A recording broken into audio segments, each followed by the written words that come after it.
క్రైస్తవుడా, ఒకవేళ నువ్వు అనుకుంటున్నావేమో, అబ్బా ఈ దేవుని దగ్గరికి వచ్చిన తర్వాత అన్ని రిస్ట్రిక్షన్లు రా, సినిమాలు చూడొద్దు అంటారు, మందు తాగొద్దు అంటారు, గంజాయి తినకూడదు అంటారు, పేకాట ఆడకూడదు అంటారు, కోడి పందాలు ఆడకూడదు అంటారు, మరీ రిస్ట్రిక్షన్స్ ఎక్కువరా, కాస్త లూజ్ ఇవ్వచ్చు కదా.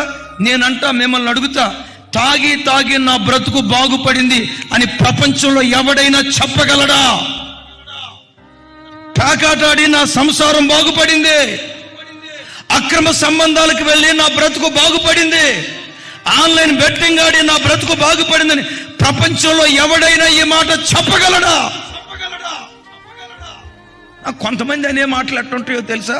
నేను ఇంత ప్రార్థన చేసినా దేవుడు నా పట్ల అద్భుతం చేయలేదు కాబట్టి నేను మరలా మందు తాగటానికి పోతా, నేను మరలా పేకాట ఆడటానికి వెళ్తా, నా దేవుడు నా పట్ల కార్యం చేయలేదు కాబట్టి మరలా నేను సినిమా హాల్ వైపు, బ్రాందీ షాపు వైపు.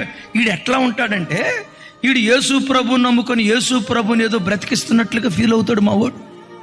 దేవుని ఆజ్ఞలు నేను బ్రతికిస్తాయి, దేవుని ఆజ్ఞలు నీకు సమాధానాన్ని ఇస్తాయి, దేవుని ప్రతి మాటలో నీ పిల్లలు సంతోషంగా బ్రతికే కృప దేవుడు అనుగ్రహిస్తాడు.